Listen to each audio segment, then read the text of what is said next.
Hi friends, welcome back to our channel. అందరూ ఎలా ఉన్నారండి? ఇవాల్టి వీడియోలో అందరికీ చాలా బాగా ఉపయోగపడే కొన్ని యూస్ఫుల్ టిప్స్ ఉన్నాయి. వీడియోని స్కిప్ చేయకుండా చివరి దాకా చూడండి. వీడియో కనుక నచ్చింది అనుకుంటే ప్లీజ్ ఒక లైక్ చేయండి. మీరు చేసే ఒక చిన్న లైక్ నాకు చాలా సపోర్టింగ్ అయితే ఉంటుంది. ఫస్ట్ టిప్ అయితే చూసేద్దాము. మనము రోజు ఫ్రిడ్జ్‌లో పాలైతే పెడుతూ ఉంటాం కదా! కాచినవి కానీ, లేదంటే పచ్చి పాలు కానీ ఫ్రిడ్జ్‌లో పెట్టేస్తూ ఉంటాము. ఫ్రిడ్జ్‌లో పెట్టడం వల్ల ఫ్రిడ్జ్‌లో ఉన్న స్మెల్ మొత్తం పాలకి పట్టేస్తూ ఉంటుంది. పిల్లలకిచ్చినా కూడా తాగరండి ఆ స్మెల్‌కి. అలాంటప్పుడు ఈ ఒక చిన్న టిప్ అయితే ఫాలో చేసి చూడండి. పాలు అనేది స్మెల్ అనేది రాకుండా ఉంటాయి. ఏం లేదండి, ఒక 2 ఏలక్కులు తీసేసుకొని పాలల్లో వేసేసి మనం ఫ్రిడ్జ్‌లో గనక పెట్టేసామనుకోండి, ఫ్రిడ్జ్‌లో ఉన్న స్మెల్ పాలకి పట్టకుండా ఉంటుంది. అలాగే మనము కాఫీ గానీ, టీ గానీ, పిల్లలకి పాలు గానీ ఏది చేసి ఇచ్చినా కూడా మంచి స్మెల్ అయితే వస్తూ ఉంటుంది. ముఖ్యంగా టీలోకి మనము టీ చేసినప్పుడు ఈ ఏలక్కులు అందులోకి వేసేసామనుకోండి, టీ కూడా మంచి టేస్ట్ అయితే ఉంటది. మీకు యూజ్ అవుతుంది అనుకుంటే ఒకసారి ట్రై చేసి చూడండి. ఇది అయితే చాలా బాగా యూజ్ అవుతుంది. నెక్స్ట్ టిప్ చూద్దాము. ఎవరికైనా ఎక్కువగా తలనొప్పి ఉన్నప్పుడు ఈ టిప్ అయితే ఫాలో చేసి చూడండి. కొన్నిసార్లు తలనొప్పి ఎక్కువగా ఉంటుంది. అలాగే మైగ్రేన్ తలనొప్పి కూడా వచ్చేస్తూ ఉంటుంది. మెడిసిన్ ఏసుకున్నా కూడా పోదు. అలాంటప్పుడు ఈ ఒక చిన్న టిప్ అయితే ఫాలో చేసి చూడండి. నేను ఇక్కడ ఒక వెల్లుల్లి ఒలిచేసి తీసేసుకున్నాను. తర్వాత ఇలా మనము రోట్లో దంచేది ఉంటది కదండీ! అది తీసేసుకొని చూడండి, ఇలా కొద్దిగా పచ్చి పాలు తీసేసుకోవాలి.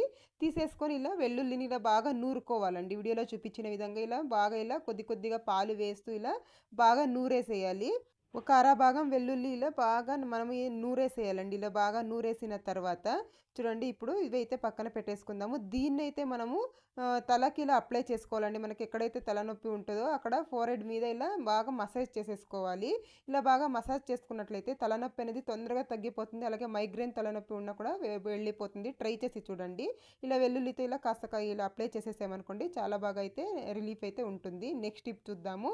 మనము కొన్నిసార్లు ఏదైనా పిండి కానీ, ఏదైనా కానీ సరుకులు తెచ్చినప్పుడు డబ్బాలో పోసేసి మిగిలినవి ఇలా రబ్బర్ కానీ, క్లిప్ కానీ వేసి పెట్టేస్తూ ఉంటాము. ఇలా కట్ చేయడం వల్ల, ఇలా కట్ చేయకుండా ఇలా వీడియోలో చూపించిన విధంగా కట్ చేసి చూడండి. మనము రబ్బర్స్ కానీ, క్లిప్స్ కానీ ఏది అవసరం లేకుండా మనము చూడండి, ఇలా గనక కట్ చేసుకున్నాం అనుకోండి, ఇలా టైట్‌గా ఇలా చుట్టేసి ఇలా ముడి వేసేసామనుకోండి, గాలి పోకుండా ఉంటుంది. అలాగే మనకు సరుకుల్లో పురుగులు ఇలాంటివి పట్టకుండా ఉంటాయండి. ఇలా కట్ చేసుకొని, ఇలా గంటేసుకొని పెట్టేసుకున్నామంటే మీకు ఎప్పుడైనా యూజ్ అవుతుంది అనుకుంటే ట్రై చేసి చూడండి. చూడండి, ఇలా కట్ చేయకుండా ఇలా కట్ చేసేసామనుకుంటే మనకు రబ్బర్‌తో కానీ, క్లిప్‌తో కానీ పని లేకుండా ఉంటుంది. నెక్స్ట్ టిప్ చూద్దాము.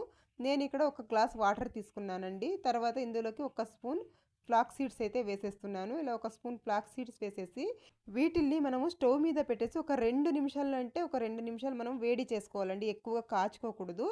ఎక్కువగా కాచామంటే ఇది బంకలాగా అయిపోతుంది. అలా కాకుండా ఒక 2 నిమిషాలు ఇలా వీడియోలో చూపించిన విధంగా ఒక 2 నిమిషాలు ఇలా కాచుకుంటే సరిపోతుంది. ఇలా కాచిన తర్వాత నేను స్టవ్ అయితే ఆఫ్ చేసేసాను. చూడండి, కలర్ కూడా కాస్త చేంజ్ అయింది కదా! వీటిల్ని ఇప్పుడు ఏం చేద్దామంటే బాగా ఇలా మిక్స్ చేసేసి, ఎక్కువగా కాచకూడదండి. కాస్తే మనకు బంకలాగా అయిపోతుంది. యూజ్ చేయడానికి కష్టంగా ఉంటుంది. ఇలా కాచుకున్నది కొద్దిగా ఇలా వాటర్ అయితే నేను వడగట్టేసుకుంటున్నాను. ఇలా వడగట్టేసుకున్న తర్వాత ఇప్పుడు ఇందులోకి చూడండి, కాస్త బంకలాగా ఉంది కదా! కొబ్బరి నూనె అయితే వేసేసుకోవాలి. ఒక స్పూన్ కొబ్బరి నూనె వేసేసుకొని బాగా మిక్స్ చేసేసేయాలి. మీ దగ్గర గనుక స్ప్రే బాటిల్ ఉంటే స్ప్రే బాటిల్‌లో వేసేసి మనము తలకి మొత్తం స్ప్రే చేసేసుకోవాలండి. అలా గనుక చేసుకున్నట్లయితే హెయిర్ ఫాల్ ఎక్కువగా ఉంటుంది కదండీ కొంతమందికి. ఆ హెయిర్ ఫాల్ అనేది కంట్రోల్ అవుతుంది. హెయిర్స్ కూడా చాలా స్మూత్‌గా, సిల్కీగా ఉంటాయండి. ట్రై చేసి చూడండి, హెయిర్ ఫాల్ ఎవరికైనా ఎక్కువగా అవుతుంది అనుకుంటే. స్ప్రే బాటిల్ లేదంటే ఇలా చేత్తో కూడా ఇలా అప్లై చేసేసి ఒక హాఫ్ అన్ అవర్ వదిలేసి తలస్నానం చేసుకున్నట్లయితే మనకు హెయిర్ అనేది ఊడేది తగ్గిపోతుంది. మీకు గనుక యూజ్ అవుతుంది అనుకుంటే ఒకసారి ట్రై చేసి చూడండి. నెక్స్ట్ టిప్ చూద్దాము. ఇదే వాటర్ అండి త ఫేస్‌కి కూడా యూజ్ చేయొచ్చు. మన ఫేస్‌లో ముడతలు గానీ, మొటిమలు కానీ పోవాలి అనంటే కొద్దిగా ఫ్లాక్స్ సీడ్స్ వాటర్ అయితే నేనిక్కడ వడగట్టేసుకున్నానండి. వడగట్టేసుకున్న తర్వాత ఇప్పుడు ఇందులోకి కొద్దిగా పసుపు వేసుకోవాలండి. ఎక్కువగా అవసరం లేదు. కొద్దిగా ఇలా పసుపు వేసేసి బాగా మిక్స్ చేసేసేయాలి. ఇలా మిక్స్ చేసేసి దీన్ని గనుక మనం ఫేస్‌కి అప్లై చేస్తూ ఉన్నామనుకోండి, రోజు అప్లై చేస్తూ ఉండాలండి. ఒక 15 రోజులు అప్లై చేస్తే మనకు తెలిసిపోతుందండి. ఫేస్ మీద ఉన్న ముడతలు గానీ, మొటిమలు కానీ, మచ్చలు కానీ అన్నీ కూడా వెళ్ళిపోతాయి. ఇది మనకు ఫేస్‌కి కానీ, హెయిర్‌కి కానీ చాలా మంచివి ఇవి. ఒకసారి ట్రై చేసి చూడండి. మీకు గనుక మొటిమలు కానీ, మచ్చలు కానీ ఉన్నాయంటే ఇలా కూడా ఒకసారి ట్రై చేసి చూడండి. నెక్స్ట్ టిప్ చూద్దాము. నేను ఇక్కడ ఒక స్కేల్ తీసుకున్నానండి. ఎవరికైనా ముగ్గులు వేయడం రాని వాళ్ళకైతే ఈ టిప్ చాలా బాగా ఉపయోగపడుతుంది. కాస్త పెద్దది ఉంటే తీసుకోండి. నా దగ్గర చిన్న స్కేల్ ఉంది కాబట్టి నేను ఇందులో చూపిస్తున్నాను. ముందుగా ఒక స్కేల్ తీసేసుకొని ముగ్గు పిండితో ఇలా చూడండి, కాస్త మందంగా అయితే మనము గీత వేసేసుకోవాలి. స్కేల్ సహాయంతో ఇలా మందంగా ఇలా గీత వేసేసేయాలండి. ఇలా వేసేసిన తర్వాత మెల్లిగా స్కేల్ పక్కన తీసేసి చూడండి ఇలా జస్ట్ ఇలా చేత్తో ఇలా అంటే చాలండి. మంచి మంచి డిజైన్స్ అయితే మనం వేసుకోవచ్చు పూజ గదిలో కానీ, లేదంటే ఎప్పుడైనా బార్డర్ ముగ్గులు వేస్తూ ఉంటాం కానీ బార్డర్ ముగ్గులు వేసినప్పుడు కూడా ఇలా వేసుకోవచ్చు. చూడండి ఇలా చేత్తో ఇలా అన్నామంటే ఎన్ని డిజైన్స్ అయినా కూడా మనం వేసుకోవచ్చు. ముగ్గులు వేయడం రాని వాళ్ళైతే ఈ టిప్ చాలా బాగా ఉపయోగపడుతుంది. చూస్తున్నారు కదా ఎంత బాగా కనిపిస్తూ ఉందో డిజైన్ అనేది. నేను ఇంకొకటి కూడా మీకు వేసి చూపిస్తాను చూడండి. ఇలాగే మీకు నచ్చిన డిజైన్ అయితే వేసేసుకోవచ్చండి.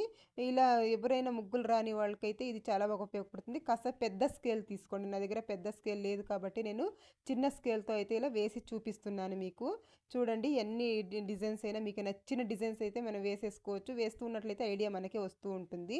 నెక్స్ట్ టిప్ చూద్దాము. మనం ఎప్పుడైనా డీప్ ఫ్రై చేసినప్పుడు ఈ కడాయిల్ని మనం సింక్లో వేసేసామనుకోండి, సింక్లో ఉన్న గిన్నెలు మొత్తం జిడ్డు జిడ్డులాగా అయిపోతూ ఉంటాయి. ఇది వాష్ చేయాలంటే కష్టంగా ఉంటుంది. అలాంటప్పుడు ఏం చేస్తారంటే ఏదైనా ఎక్స్పైర్ అయిపోయినది కానీ, పురుగు పట్టినది కానీ, గోధుమ పిండి కానీ, లేదంటే బియ్య పిండి కానీ ఉంటుంది కదండి ఇంట్లో, కొద్దిగా బియ్య పిండి కానీ, గోధుమ పిండి కానీ ఇలా వేసేయండి. వేసేసి బాగా ఇలా అనేసామనుకోండి ఆయిల్ మొత్తం ఈ పిండికి పట్టేస్తుంది. అప్పుడు మనము సింక్లో వేసేసుకొని ఈజీగా కడిగేసుకోవచ్చండి. జిడ్డు మరకలు అనేవి నీట్గా వెళ్ళిపోతాయి. ఇలా చేసిన తర్వాత ఈ కడాయిని మనము సింక్లో వేసినా కూడా సింక్లో గిన్నెలు అనేవి మనకు జిడ్డు జిడ్డులాగా అవ్వకుండా ఉంటాయండి. ట్రై చేసి చూడండి. నెక్స్ట్ టిప్ చూద్దాం. నేను ఇక్కడ ఒక హాఫ్ గ్లాస్ గోరువెచ్చని నీళ్ళు అయితే తీసేసుకున్నాను. తర్వాత అందులోకి ఉప్పు వేస్తున్నానండి. కొద్దిగా ఉప్పు అలాగే కొద్దిగా పసుపు వేసేసాను. వేసేసి చక్కగా కలిపేసేయాలండి. ఇది దేనికంటే ఇప్పుడు వర్షాకాలం కదండి, గొంతు నొప్పి అలాగే జలుబు ఎక్కువగా ఉంటుంది కదా, అలాంటప్పుడు ఈ వాటర్తో గర్గ్లింగ్ చేయాలండి. రోజు నైట్లో ఇలా గర్గ్లింగ్ కనుక చేసినట్లయితే గొంతు నొప్పి అనేది తొందరగా వెళ్ళిపోతుంది. ట్రై చేసి చూడండి మీకు కనుక యూజ్ అవుతుంది అనుకుంటే. నెక్స్ట్ టిప్ చూద్దాము. ఎవరికైనా దగ్గు ఎక్కువగా ఉంది, మేము ఎన్ని మెడిసిన్ యూస్ చేసినా పోవట్లేదు అంటే ఇలా ఒకసారి ట్రై చేసి చూడండి. చాలా బాగా అయితే దగ్గు కంట్రోల్ అయిపోతుందండి. ఒక 4 లవంగాలు తీసేసుకొని ఇలా బాగా వేయించేసుకోవాలండి. ఇవి కాస్త కలర్ చేంజ్ అయ్యేదాకా ఇలా వేయించేసుకోవాలి. మంటని మనము కాస్త లో ఫ్లేమ్లో పెట్టేసి మనము వీటిని అయితే వేయించుకోవాలండి. ఇవి మాడిపోకుండా ఇలా బాగా వేయించేసుకోవాలి. ఇలా వేయించిన తర్వాత స్టవ్ ఆఫ్ చేసేసేయాలి. స్టవ్ ఆఫ్ చేసేసుకొని ఇవి కాస్త చల్లారేదాకా పక్కన పెట్టేసేయాలండి. కాస్త చల్లారితే సరిపోతుంది. కాస్త చల్లారాక చూడండి ఒక రోట్లో అయితే నేను వీటిని వేసేసుకుంటున్నాను. ఒక 4 లవంగాలు ఇలా వేసేసి చక్కగా దంచేసుకోవాలండి. వీటిని మెత్తని పౌడర్ లాగా దంచేసుకోవాలి. ఇలా దంచేసిన తర్వాత కొద్దిగా తేనె తీసుకోవాలి. ఒక హాఫ్ స్పూన్ తేనె తీసేసుకొని అందులో ఈ పౌడర్ని కలిపేసి కనుక రోజు పరగడపున తీసుకుంటూ ఉన్నట్లయితే ఒక 2-3 రోజుల్లోనే ఎంతటి దగ్గు అయినా కూడా ఎన్ని మెడిసిన్స్ తీసుకున్నా పోవట్లేదు అనేవాళ్ళు ఒకసారి ట్రై చేసి చూడండి. ఎంతటి దగ్గు కఫం ఉన్నా కూడా నీట్గా క్లియర్ అయిపోతుందండి. ఒకసారి ట్రై చేసి చూడండి మీకు ఎవరికైనా యూజ్ అవుతుంది అనుకుంటే. ప్రొద్దున్నే పరగడపున తీసుకోవడానికి వీలవ్వదు అనేవాళ్ళు ఎప్పుడైనా తీసుకోవచ్చండి. రోజులో ఎప్పుడైనా ఒకసారి తీసుకున్నామంటే కఫం కానీ దగ్గు కానీ నయమైపోతుంది. ట్రై చేసి చూడండి. ఇదండి ఇవాల్టి వీడియో. వీడియో కనుక నచ్చింది అనుకుంటే లైక్ చేయండి, షేర్ చేయండి, ఛానల్కి సబ్స్క్రైబ్ కూడా చేసేసుకోండి friends. Thank you for watching.